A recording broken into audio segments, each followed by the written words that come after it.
We welcome all of you, and let me just say that this neighborhood conversation is an informal gathering to explore Baha'i writings in an atmosphere of love and fellowship and respect. We usually have a speaker for every session. There's a short presentation of about half an hour to 45 minutes. And then we have an informal discussion leading by the speaker. Tonight, the speaker is Mr. Andrew Goodwin. And I just left them at the end to introduce themselves. Would you please, Chehre, introduce yourself, and Andrew, continue. I'm Chehre, and we live in northeast of Scotland in a town called Inverurie. And this is Andrew, and he lives in the same place as me. Well, friends, one of the important tablets of Baha'u'llah, which was revealed after the Kitab Aqdas, the Book of Laws, is the tablet of the world, or Lawh-e-Dunya. Is a very important tablet. And I'm not going to say anything because Andrew is going to talk about that. So let me just let you know that this program is recorded. And if the quality is good and our speaker permit, then it goes to YouTube. So just be aware that it is recorded. Andrew, please go ahead. Very good, thank you, Houshmand, and good evening, everybody. So let me share my screen, and we can get going. Hopefully this will work.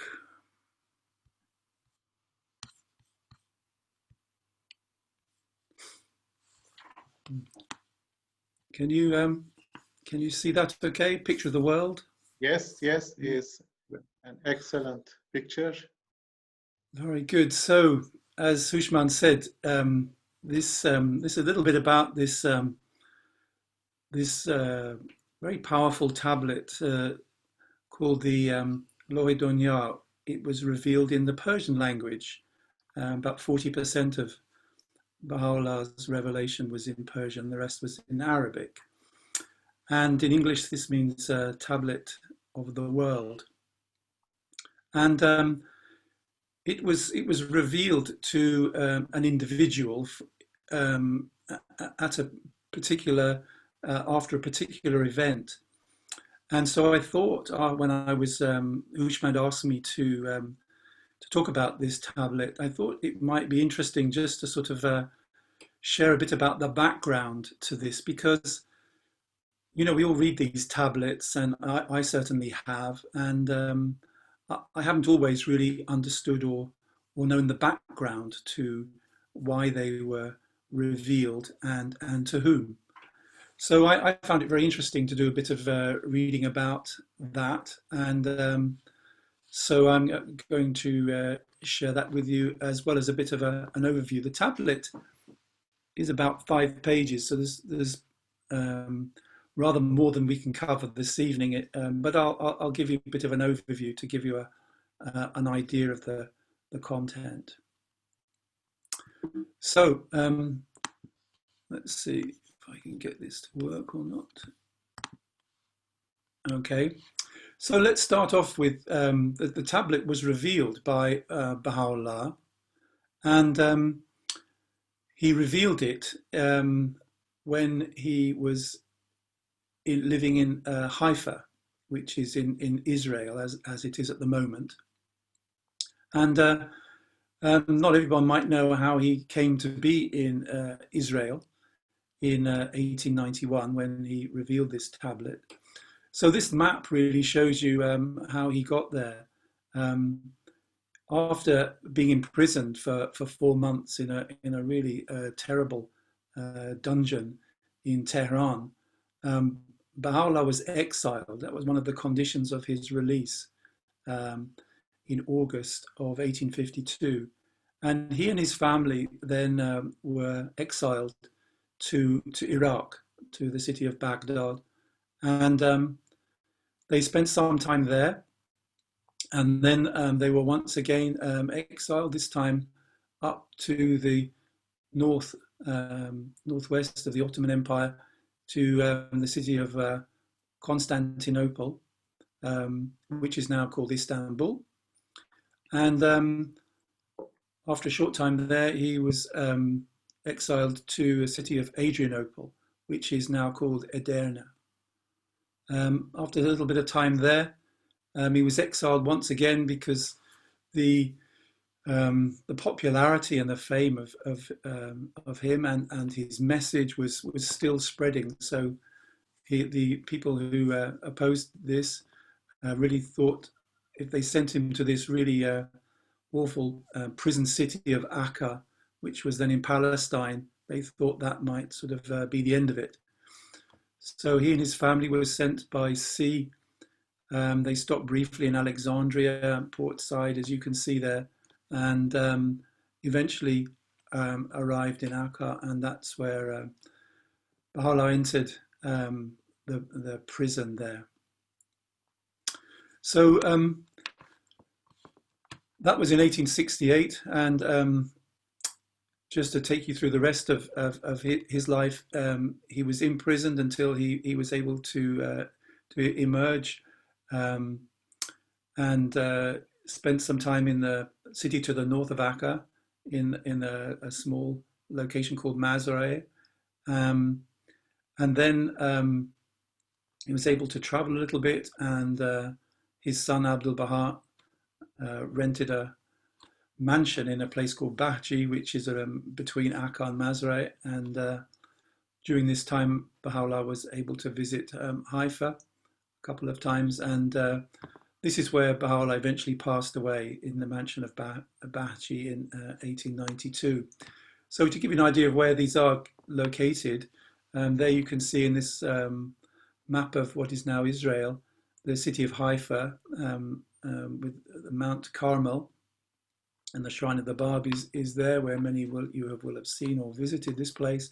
Opposite the bay is the city of Akka, and a number of other places which are places of pilgrimage for Baha'is around the world, including the most sort of most holy place for Baha'is, the Shrine of Baha'u'llah in Bahji, and you can see to the north of that the house in Mazareh where Baha'u'llah spent some time.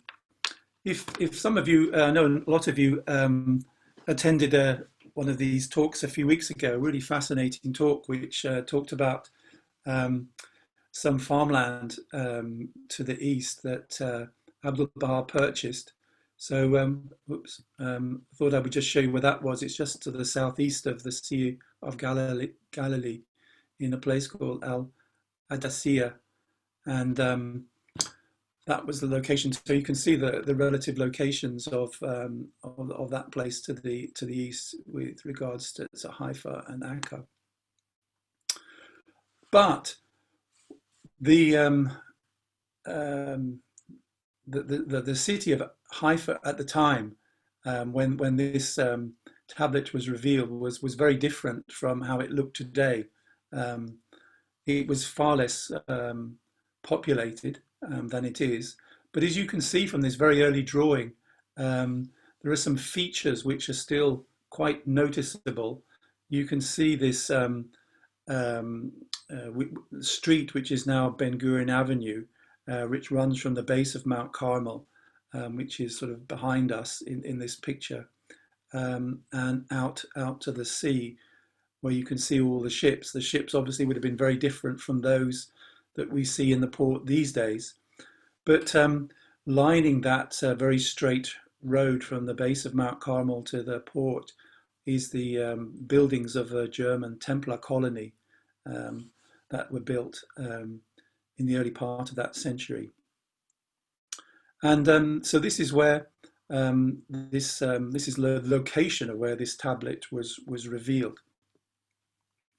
And there's a few more photos. This is now looking in the opposite direction almost at Mount Carmel, and you can see this group of cypress trees which feature quite prominently. They're actually still there, and they're one of the places where Baha'u'llah pitched his tent, and it was at that spot where he specified where the future shrine of the Bab should be erected. And this is the sort of tent that Baha'u'llah and his followers would have been staying in when they were in these locations. There were some homes that they could rent, houses that they could rent at the time, but some people lived in the houses, some people lived in tents, and it was a bit of both. This is a view from that street now called Ben Gurion Avenue, looking up at Mount Carmel, and you can see the sort of very undeveloped sort of characteristics of what it looked like at that time. And this is, if you imagine this sort of scenario, this is what it looks like today. And here's another group of tall cypress trees which mark the spot at the bottom of Mount Carmel, where Baha'u'llah pitched his tent and was living in some of the nearby homes when this tablet was revealed in 1891. So it didn't look as green or as beautiful as it does today, but some of the features are still recognizable. So the tablet was revealed and given in honor to this Baha'i. His name was Agha Mirza Agha Afnan. And he was given the title by Baha'u'llah, the Light of Faith, Nuruddin. And he was particularly close to Baha'u'llah. He was actually the nephew of the wife of the Bab. So his mother was the Bab's wife's sister. He was born in Shiraz. So it's nice to have Marzia with us on the discussion this evening, someone who's from Shiraz as well. And he was a very spiritual child because he recognized the station of the Bab when he was only 13 years old. So having Kara with us, she's 12 years old, so not just a little bit older than Kara, when he recognized the station of the Bab. A few years later, when the famous Baha'i historian Nabil Azam, he brought news from Baghdad to the friends in Shiraz, telling them of the declaration that Baha'u'llah had made to all his family and friends, that he was the one whom God will make manifest, the person whom the Bab was telling them to be waiting for. And when Baha'u'llah confirmed he was that next manifestation of God, Nabil travelled back to Shiraz, and Agha Mirza Agha immediately accepted this and recognized Baha'u'llah, as did his mother. So and the wife of the Bab as well. Now, he was quite a prominent Baha'i in Shiraz at the time, and as you know, there was a lot of persecution and danger for Baha'is at the time. So in 1879, a few years later, Agha Mirza Agha moved and went to India. He went to the city of Bombay, now called Mumbai, and he established a business there, trading between India and Iran.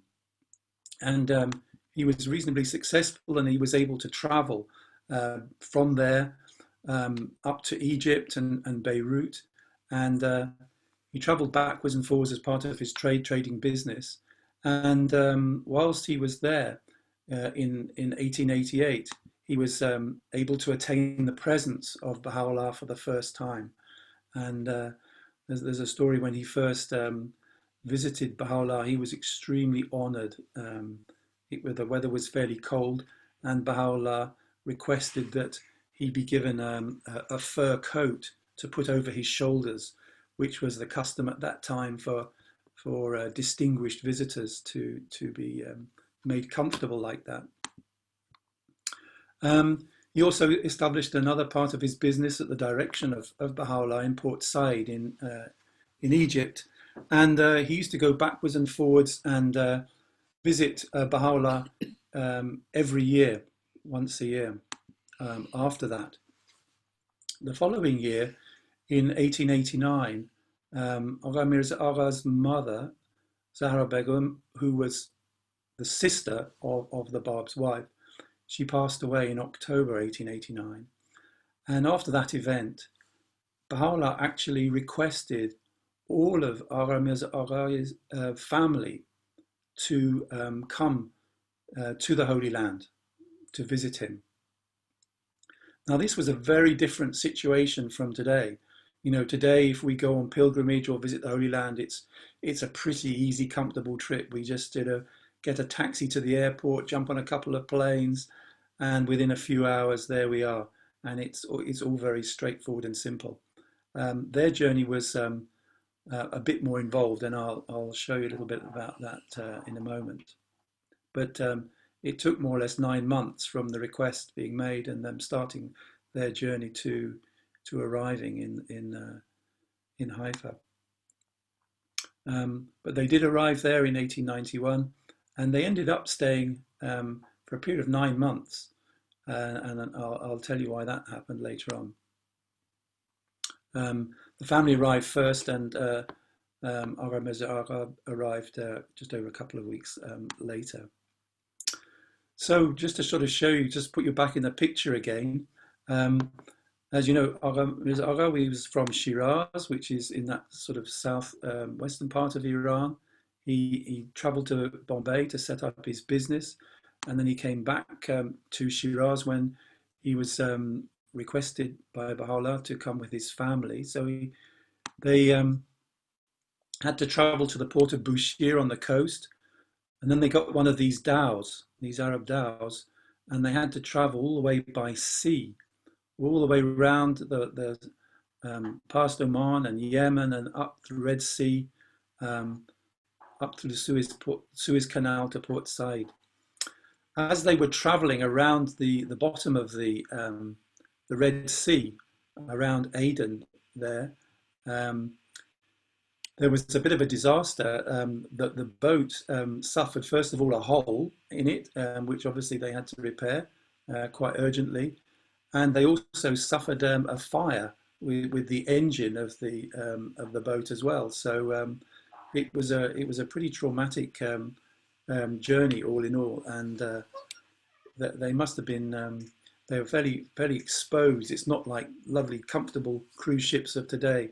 They were fairly exposed in these journeys, and it can't have been much fun for that journey. But they stayed, I forgot to mention, they stayed for about a month in Bushir, where before getting the dhow. And then when they came up to Port Said, they were there more than 6 months before they were able then to get another boat and travel the much shorter distance to Haifa, and they arrived by boat. So again, this is the sort of view that it may have looked something like this at the time. This is looking from the lower slopes of Mount Carmel out towards the sea and across the bay to Akka. Now, Agha Mirza Agha had 4 sons and a daughter, and he came with his wife as well. They all travelled together. And one of his sons, Haji Mirza Habibullah, was 15 years old when he arrived. And he gave us a description of this. So I wonder, Tom Mackenzie, I don't know, can you see this on the screen? Would you be able to read it for us, please? Yes.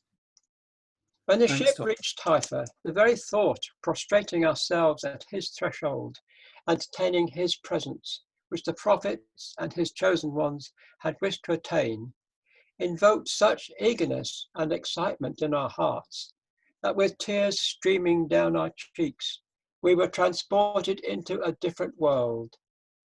we arrived at a spot where the souls of all the manifestations of God were circumambulating day and night around his blessed person. My eldest brother, Akka Syed Akka, who had previously attained the presence of Baha'u'llah, taught us to conduct ourselves in that holy presence with absolute humility, servitude, and utter self-effacement. I remember clearly that the sun had not yet fully risen. The air was fresh and vivifying as we were led to his blessed tent, which was pitched at the foot of Mount Carmel. Our wish was truly fulfilled when our guide pushed the curtain aside and we beheld the most holy figure of the Blessed Beauty standing in the middle of the room.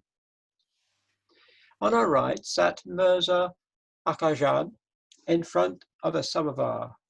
Baha'u'llah ordered tea for us, and then the tongue of grandeur addressed us in these words: O flowers of the rose garden of Janab-i Afnan, you are welcome. Your journey from Shiraz was very difficult. The will of God and the efforts of Janab-i Afnan enabled you to attain this most holy threshold. The house next door to that of the Blessed Beauty was rented to us, and we stayed in this close proximity of his luminous person. Attaining his presence and meeting with the early believers made us forget everything else. It's impossible to describe the sweetness of life and the joy of our souls in those days. Many thanks, Tom. So you've got a brief idea, sort of mental picture, hopefully, of what it was like. If you remember, at the base of Mount Carmel, there would be a tent, and some local houses had been rented right next to the place there where Baha'u'llah was living at the time, for this family to stay. And they were quite young, the children, and but they were really affected by this very special visit and opportunity to spend time with the manifestation of God for the day. And the time of year was the middle of July. So if any of you have been to Israel in the middle of July, you will know how hot it will have been, hot and humid, and obviously no air conditioning in those times. So it was not the most comfortable time of year, but the air was nice and fresh when they arrived. So they were there for some days, and 15 days after the family had arrived, Agha Mirza Agha came from Port Said, and they were all together. Now, as I said, this was mid-July of 1891. And some months earlier, in May, back in Iran, a really terrible event happened in the city of Yazd, which is here, almost in the center of Iran. And as you know, there was a lot of persecution of Babis and Baha'is at the time. And a really atrocious event occurred back in May. And this was the martyrdom of 7 Baha'is all at one time. The order was given by Mahmud Mirza. He was the governor of the city and the grandson of the Shah. And at the instigation of all those who were against this new faith and the followers that were changing their faith as they saw it from Islam to become Baha'is, this order was taken to execute 7 of them in a really horrific form. When this news, it took 3 months to travel. They didn't have all the systems we have today, so things came by foot or people who were traveling. It took 3 months for that news to reach Haifa. And when Baha'u'llah heard of this, atrocity that had happened, he was so upset. His heart was so broken by this news that he went into seclusion for 9 days. He didn't see anybody. He didn't reveal anything, and he was completely mourning the loss of these dear friends who had been martyred back in Yazd. And it was after he emerged from this 9 days of seclusion, just thinking about the souls, praying for the progress of their souls, no doubt, in the next world. This tragedy is what sparked the revelation of this particular tablet.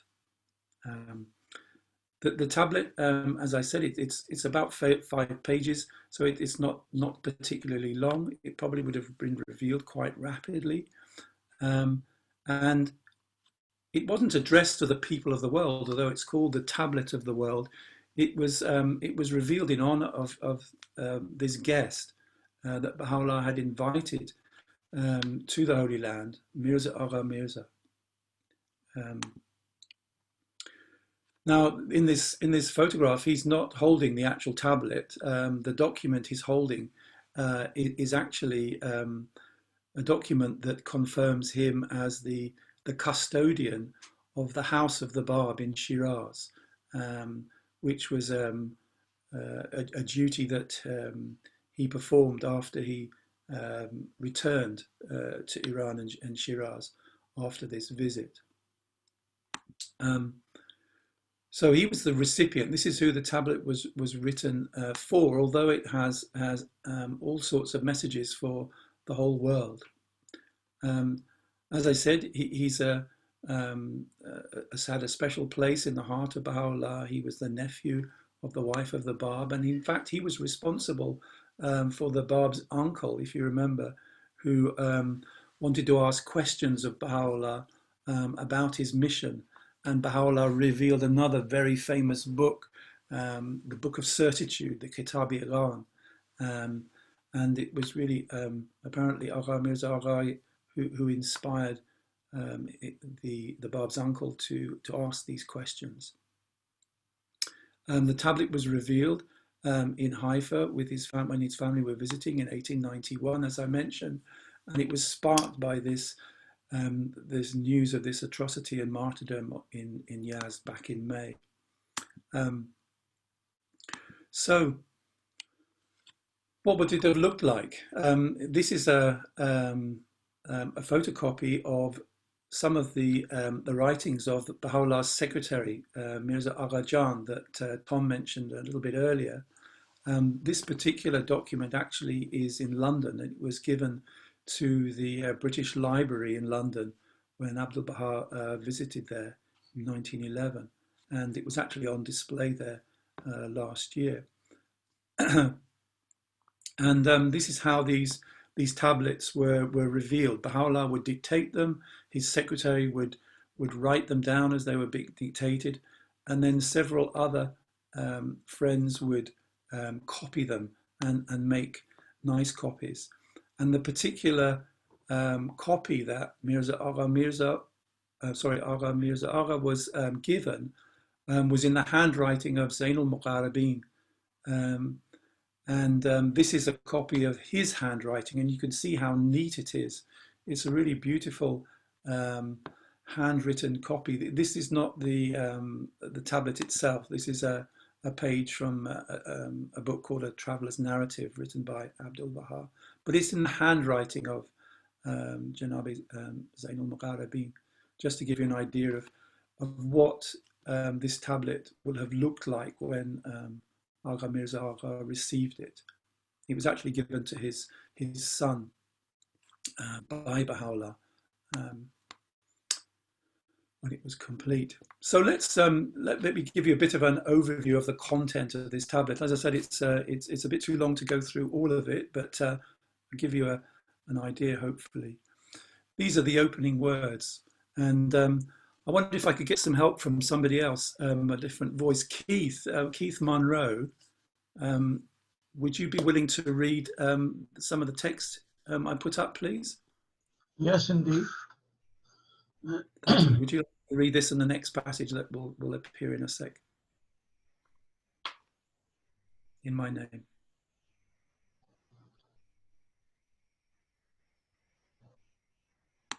Oh, okay, together then. In my name, calling aloud in the kingdom of utterance, praise and thanksgiving beseem the Lord of manifest dominion, who hath adorned the mighty prison Chazvin with the presence of their honours Ali Akbar and Amin, and hath illumined it with the light of certitude, constancy, and assurance. The glory of God and the glory of all that are in the heavens and on the earth be upon them.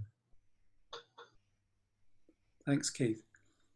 So this is an interesting beginning. You know, at this time of dire adversity, Baha'u'llah has been in prison in Akka for many years.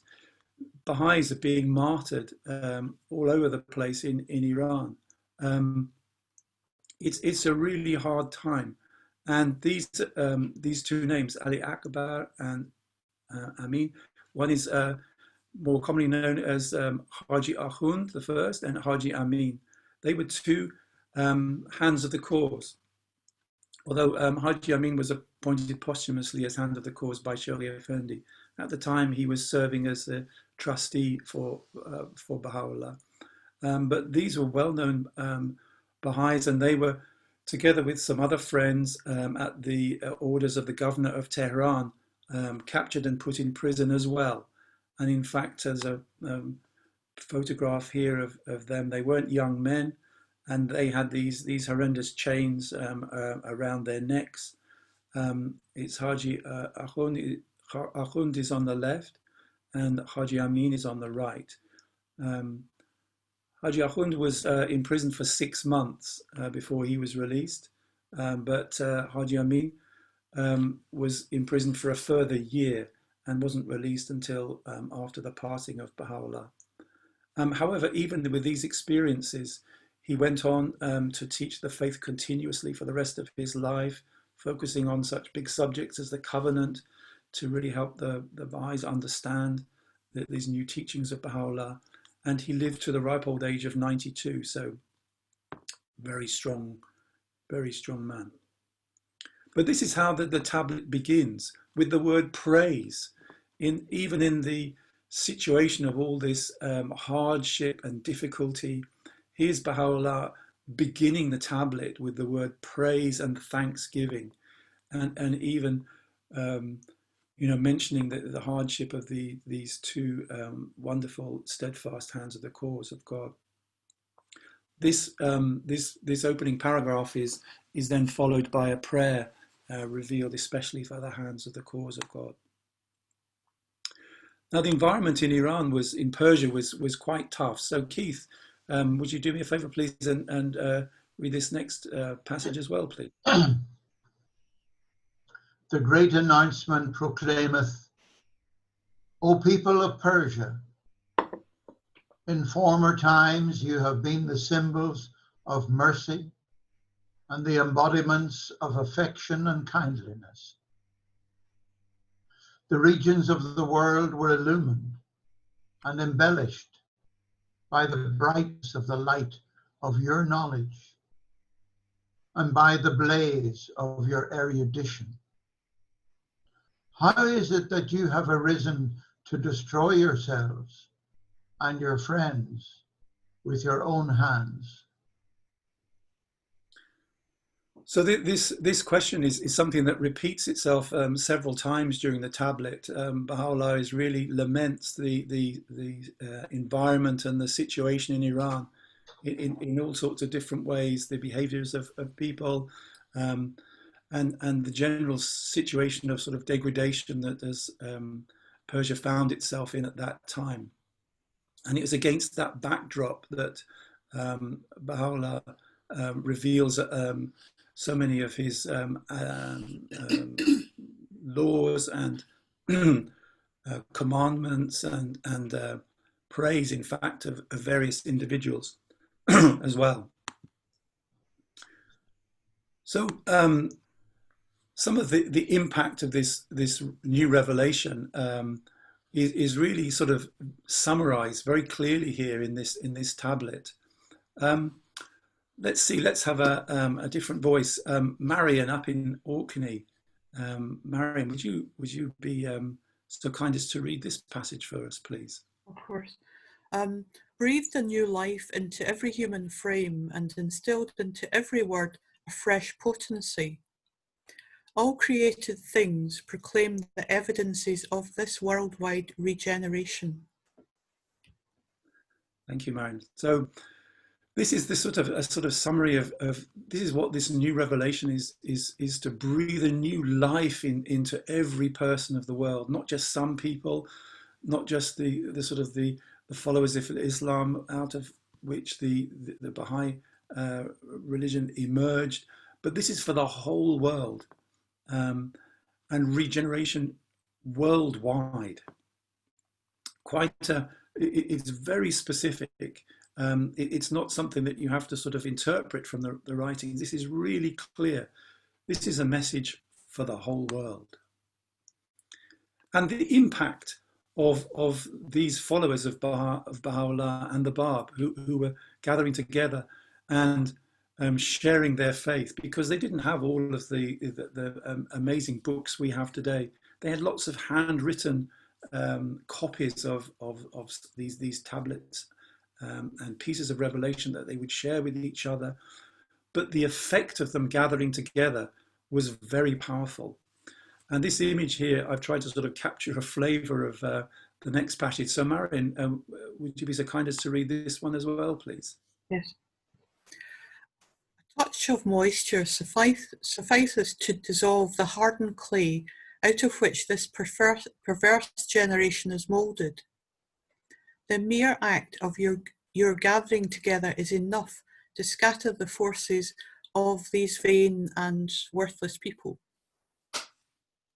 Thank you. So it gives you an idea, just the impact, and I'm sure many of you would have experienced this. You know, when people, particularly when we have Baha'i gatherings with really diverse groups of people, with our friends, when we all get together, whether it's to celebrate holy days or commemorate other other events, it's a wonderful atmosphere is created. When we have summer schools, I'm sure many of you would have experienced this atmosphere of gathering together, and how it has this effect of just like a drop of water on hardened clay, softening everything up, bringing people together, involving everybody of all ages, from the youngest members of the community to the oldest. People from all walks of life are welcomed and invited to contribute to whatever activities are being carried out.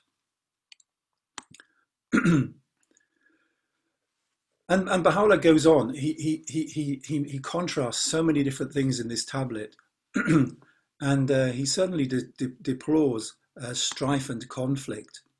May, could you read the text in black that will appear on this particular page, please? Sure. Maybe. Beware lest your hands or tongues cause harm unto anyone among mankind. Thank you. So your hands or your tongue, what you say or what you do, beware lest anything comes from behind. Anyone feels any harm from this. Anyone in the whole of mankind. Baha'u'llah states that he has revealed in the Kitab Aqdas that which will admonish mankind.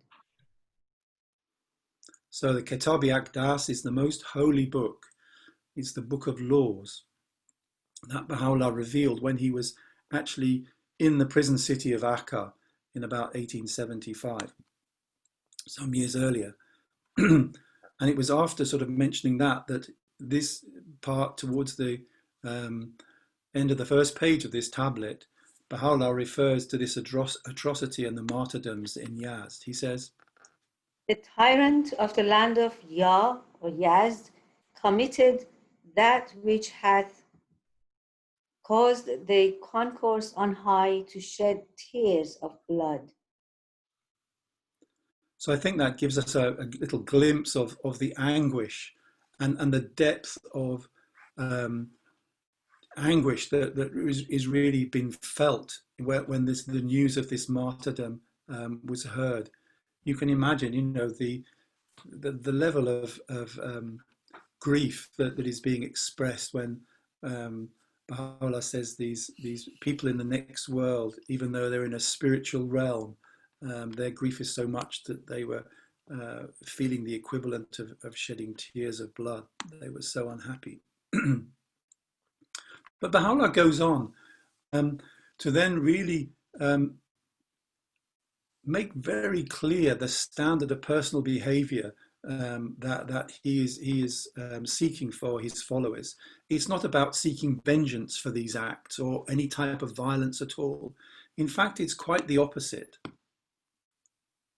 Let your thoughts be fixed upon that which will rehabilitate the fortunes of mankind and sanctify the hearts and souls of men. This can best be achieved through pure and holy deeds, through a virtuous life and a goodly behavior.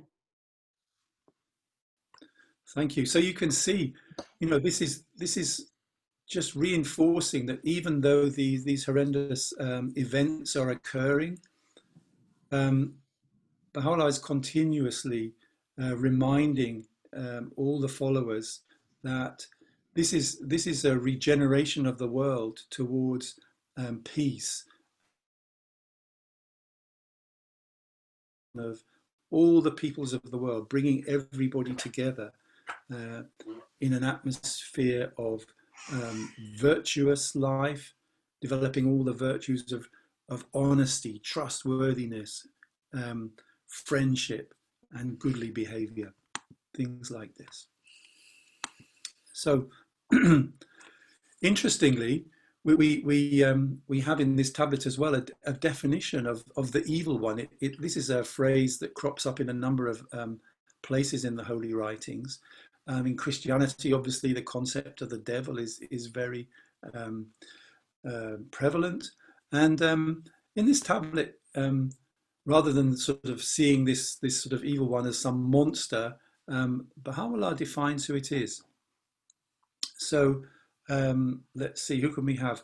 Was Janet Puran? Are you with us, Janet?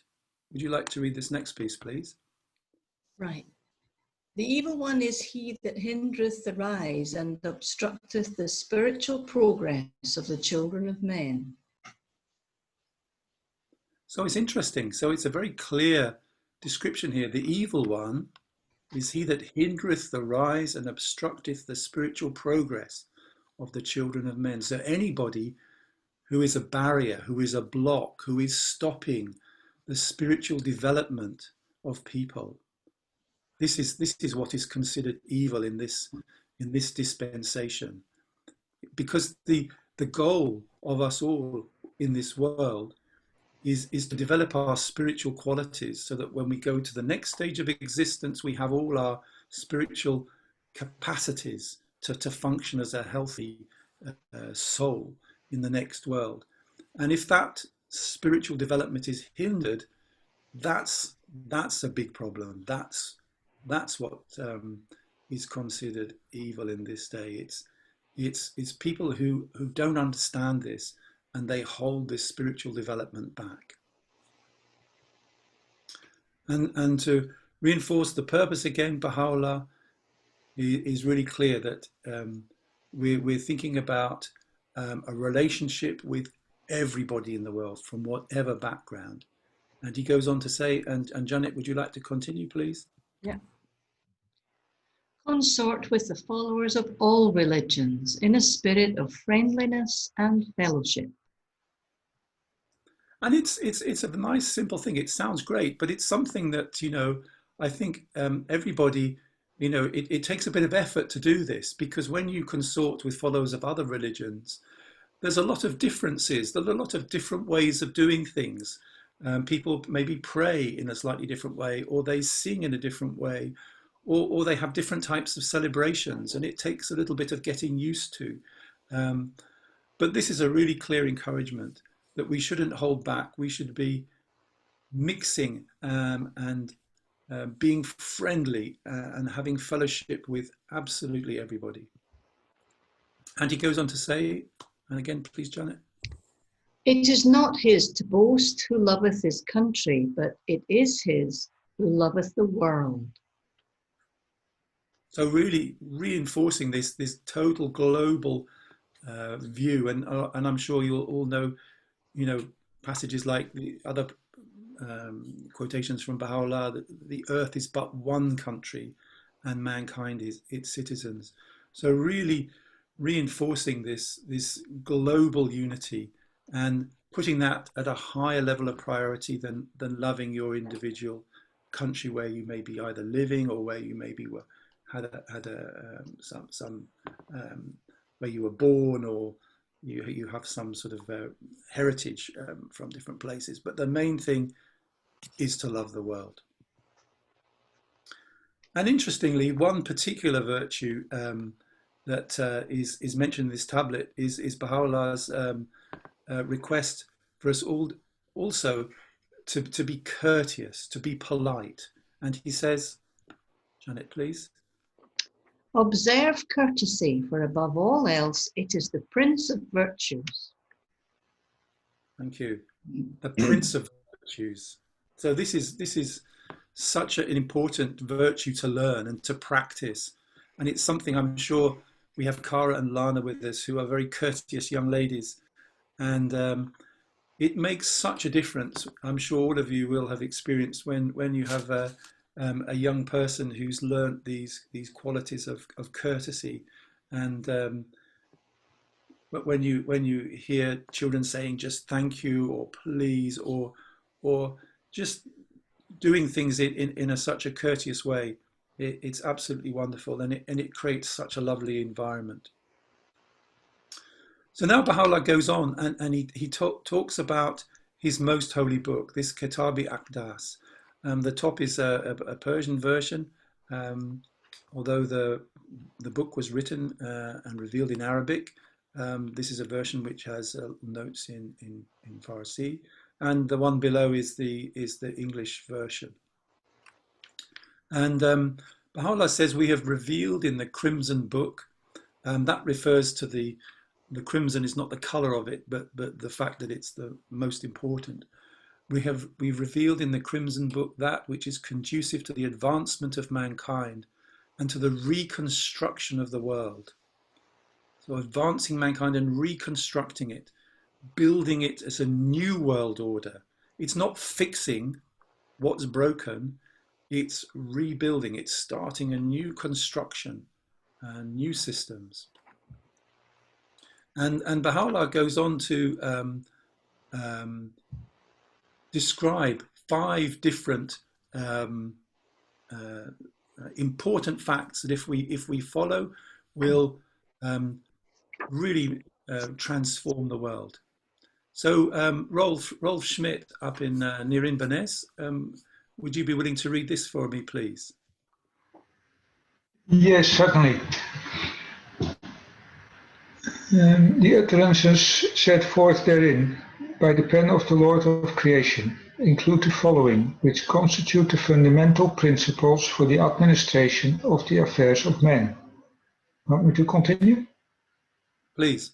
Yes. First, it is incumbent upon the ministers of the House of Justice to promote the lesser peace, so that the people of the earth may be relieved from the burden of exorbitant expenditures. This matter is imperative and absolutely essential, inasmuch as hostilities and conflict lie at the root of affliction and calamity. Thank you, Rolf. So this is very interesting. This was revealed in 1891. The ministers of the House of Justice, this didn't even exist. This talks about the global level of administration of the Baha'i faith, which now does exist, and the Universal House of Justice The 9 members of this global body have their offices in Haifa on the slopes of Mount Carmel. But this institution only came into existence in 1963. 1963. This was revealed in 1891. And this is instructing the members of that body to promote the lesser peace. So the lesser peace is when the world comes to an agreement between all the different countries and governments that, listen, we're going to stop all this conflict and we're going to work together. If we don't like it, we can maybe go back to fighting again, but let's try living in peace together for a change. This is the lesser peace, when we have this global agreement to stop conflict.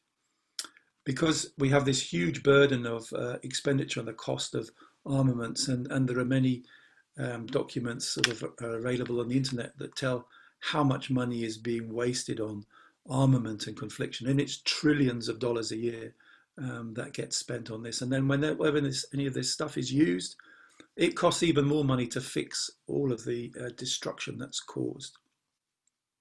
So what have they been doing? What's this body been doing since they came into existence?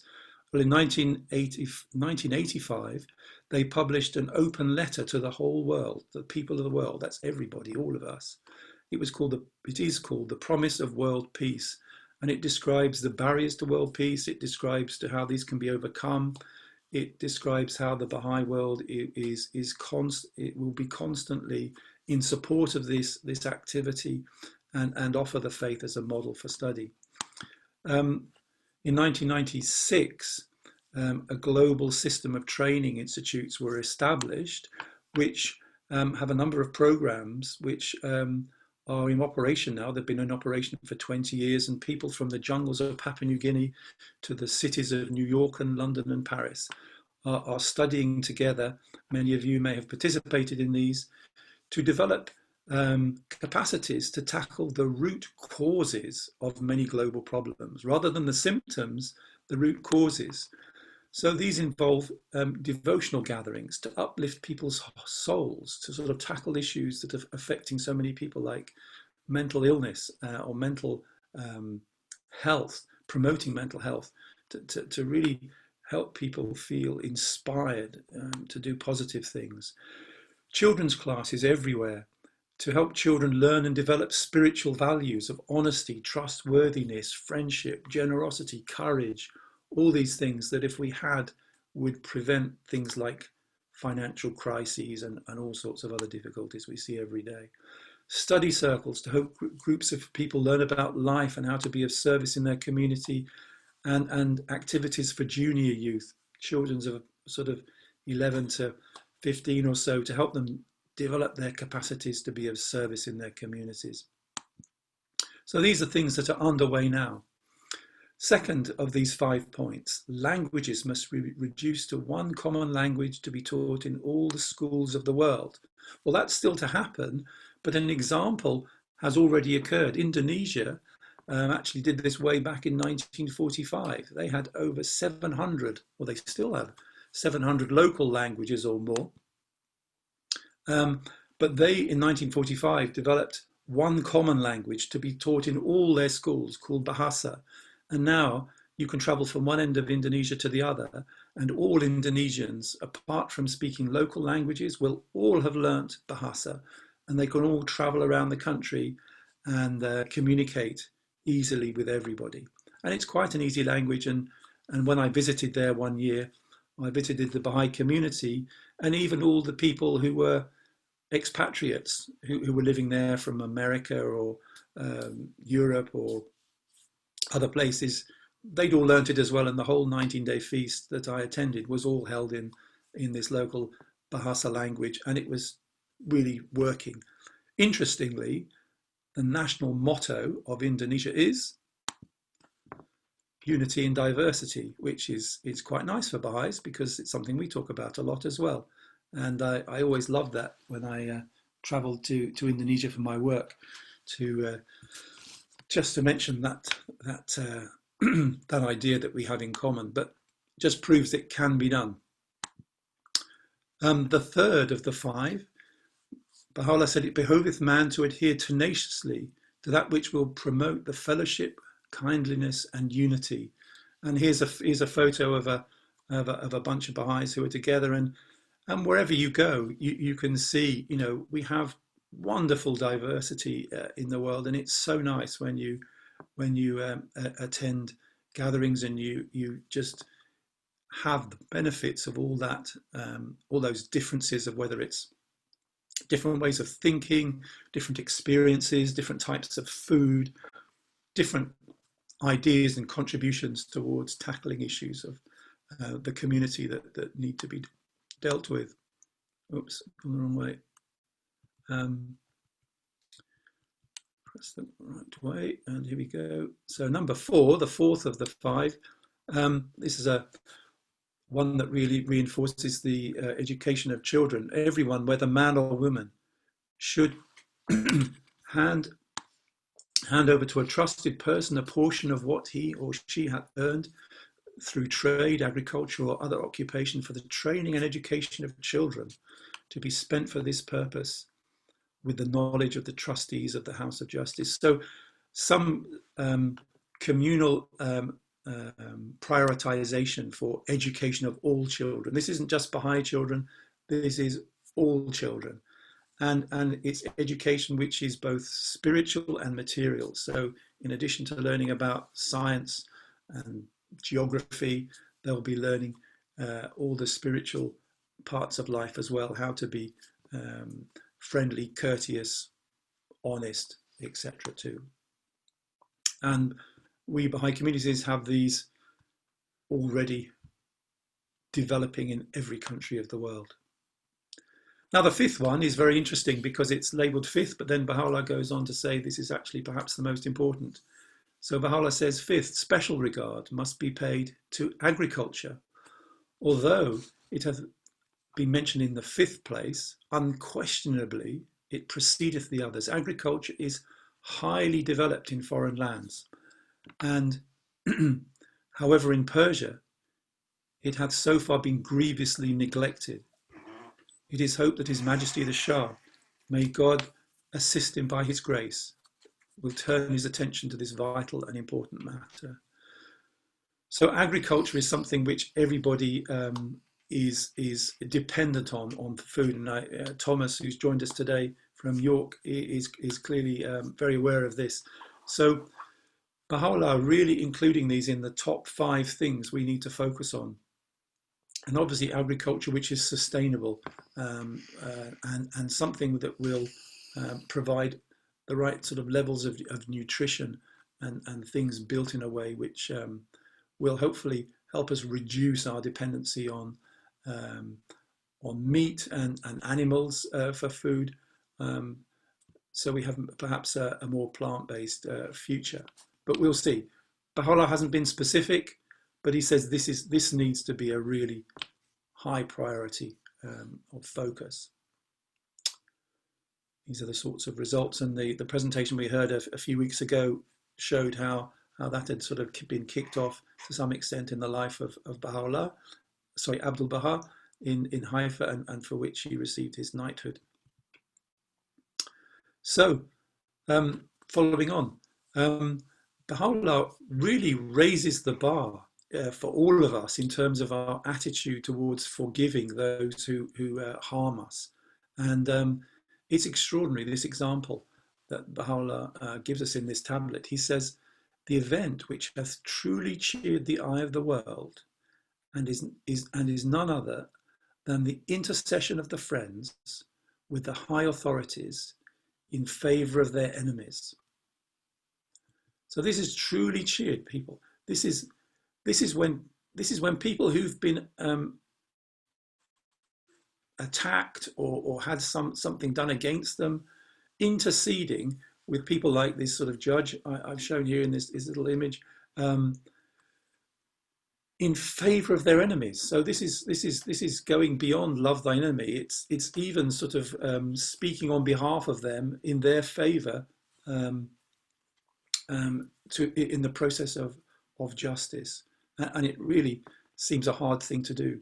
But when you're trying to promote the global unification of the world, and to help people overcome, to change, transform their behaviors and their attitudes to one of dishonesty to honesty, or conflict to peace. This is the sort of the levels and the bar that Baha'u'llah is setting for us all. Baha'u'llah then goes on to describe some barriers to unity, and again he once again laments the conditions in Persia.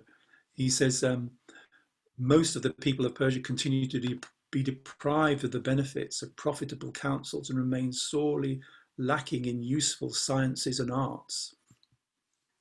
And even worse, more disturbingly, the unbelievers and the faithless have set their minds on 4 things. First, the shedding of blood. Second, the burning of books. Third, the shunning of the followers of other religions. Fourth, the extermination of other communities and groups. And I'm sure you can all think of examples where this is actually still going on. It's still happening. But Baha'u'llah says, now, however, through the strengthening grace and potency of the Word of God, these 4 barriers have been demolished. So when you look at this Kitab-i-Aqdas, this most holy book, you will see none of these types of things. You will see the opposite, consorting with religions with utmost friendliness and fellowship, for example. Baha'u'llah then even admonishes the Shia clergy for their bad language. There was the time when they used to curse people. Baha'u'llah says, from the lips of the members of this sect, foul imprecations fall unceasingly, while they invoke the word ma'loon, something like that, which means accursed, uttered in a guttural sound of the letter Ain as their daily relish. Apparently the clergy used to sort of really enjoy telling people they were cursed for whatever they'd done, and they would utter it with this very Arabic accent, really stressing this letter Ain, which we don't have in English, and comes from the depth of your throat. It was a behavior that became quite popular, and Baha'u'llah is really saying how this needs to stop. And interestingly, he then goes on to follow his own advice, because what he does next, in the next paragraph, is he reveals a prayer for them, which includes the phrase, aid them, O Lord, to acquire such virtues as will exalt their stations among the peoples of the world. So he even wishes for these people to be able to change their behavior completely, to be transformed as well. This tablet also covers government. Baha'u'llah advises the Shah of Iran and all rulers, in fact, to consult together. He says they should hold fast to the cord of consultation and adopt and enforce that which is conducive to the security, prosperity, wealth, and tranquility of the people. And he holds up, in fact, Britain, the UK, as a good example. He says in this tablet, the system of government which the British people have adopted in London appeareth to be good, for it is adorned with the light of both kingship and of the consultation of the people. Not sure he'd be so pleased if he came and heard what was going on at the moment, but the principle of consultation is what he is identifying as being what we need to see. He then goes on to describe, he actually doesn't mention the name of this individual, but it's clear who he's talking about. This person, Sayyid Jamuluddin Afghani, was one of several individuals who were actually plotting to overthrow the Shah at the time, and a very devious individual. And he wrote a number of articles against the faith and published them in Beirut and in Egypt, and in fact even copied these publications to Baha'u'llah in Akka, and actually said that if Abdul Baha, for example, wished to write anything in reply, he would publish that as well. But Baha'u'llah completely ignores it, and there's no response whatsoever. What Baha'u'llah does do is once again follows his own advice, and in fact reveals a special prayer for him, beseeching forgiveness of God. So he reveals, I mean, imagine this. This is somebody who's written in the press and in fact published documents against the faith. Baha'u'llah reveals him a special prayer so that he can pray for forgiveness. And it includes the phrase, "Thou seest me standing before the door of thy forgiveness and benevolence, turning my gaze toward the horizon of thy bountiful favours and manifold blessings." Extraordinary. And right towards the end, we're getting to the end of the tablet now. I've had to miss a number of pieces, but towards the end, there's some really wonderful phrases showing us the significance of the word of God. Baha'u'llah says, "Unveiled and unconcealed, this wronged one hath at all times proclaimed before the face of all the peoples of the world that which will serve as the key for unlocking the doors of sciences, of arts, of knowledge, of well-being, of prosperity and wealth." So this key, this word of God, is the master key for unlocking the hearts of men, and the doors of everything is unlocked by the word, the key, which is the word of God. And the last phrase, the last paragraph of the tablet, Baha'u'llah praises his followers. Baha'u'llah says, "The glory which proceedeth from God, the Lord of the throne on high and of the earth below, rest upon you, O people of Baha, O ye the companions of the Crimson Ark, and upon such as have inclined their ears to your sweet voices, and have observed that whereunto they are bidden in this mighty and wondrous tablet."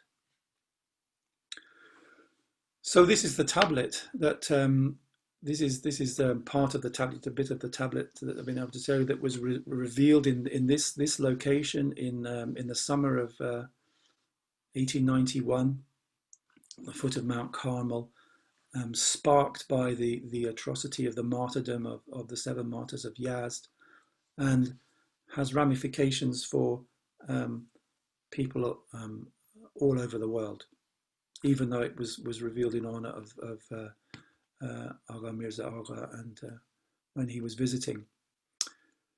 So Mirza and his family had been with Baha'u'llah and his presence there for just over 2 weeks, and they were thinking that it would be time to leave, and they would have to return home. But just at that time, as it happened, a cholera epidemic broke out in Syria and Lebanon. This wasn't uncommon. This did happen from time to time. But as a result of this danger, and it's something, interestingly, we're all here sort of with a different pandemic, not cholera, but certainly affected our lives. The consequence was that Baha'u'llah wouldn't allow them to leave while this epidemic raged.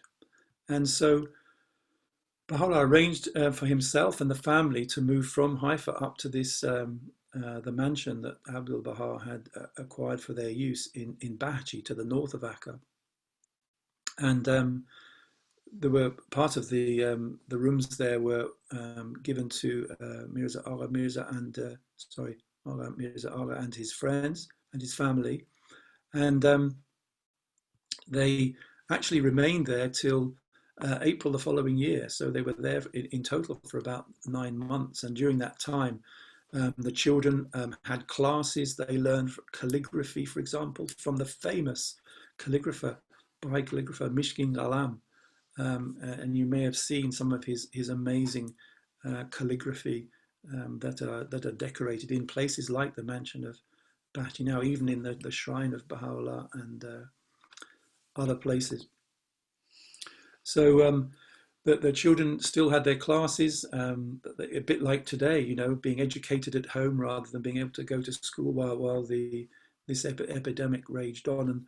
And there are many wonderful descriptions of times when they went together with Baha'u'llah. Baha'u'llah rode a donkey, and they would go a couple of hours journey up the road north to the gardens of Junayn and visit these gardens, which are still there today. And if you're able to go on pilgrimage, these form part of it. It's now it's all been built up, lots of houses surrounding the garden today. But back in the time, it was all quite forested almost, but very pleasant.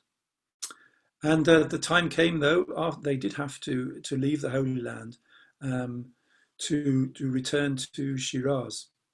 And so there's a really nice little story as they were all visiting Baha'u'llah for their last visit and saying their goodbyes. There's a little description here of what happened. So Marion up in Orkney, Marion, would you be so kind as to read this for us, please? Yes. Akka Mirza Akka and his family basked in the sunshine of Baha'u'llah's presence for 9 months. When the time came to depart, they were all plunged into deepest sorrow. But Baha'u'llah showered his blessings upon them, and they left his presence. On the day of their departure, Miriam Sultan Begum and the beloved wife of Akka Mirza Akka attained the presence of Baha'u'llah to pay her last homage to him. She is reported to have kissed the hands of Baha'u'llah and made a wish that he might give her the ring he was wearing on his finger as a token of blessing for her family. She did not, however, express her wish. She then went to say farewell to the greatest holy leaf, the daughter of Baha'u'llah. While she was there, one of the maids of the household brought Baha'u'llah's ring and said to Miriam Sultan Begum, "The Blessed Beauty has given this for you." So she was no doubtedly so happy to receive that wonderful gift unexpectedly, and it would seem Baha'u'llah must have read her thoughts and, being generous in nature, gave her that ring, and he also gave to one of the sons as well a rosary made of olive wood, and these were taken back to Shiraz and were in the archives there. So the family then departed and made their way back to Shiraz. These are some photos of the house of the Bab, where Agha Mirza Agha was the custodian, and his descendants were also sort of asked to be the custodians of this property. Unfortunately, it has been destroyed a few times. Currently, it's under a car park at the moment in Shiraz, but it's been so well photographed and so well documented. At some point in the future, no doubt it will be rebuilt, and we will once again see the beauty of this property. So, a little bit of the story of this wonderful tablet, the Lawh-i Dunya, the tablet of the world, and there's a lot more to it. So if you get a chance to read it, you can find it online in the Baha'i Reference Library, and it's in a number of other books as well. But I would recommend it as a tablet to study. It's not too long, and it's a wonderful passage, wonderful tablet from Baha'u'llah.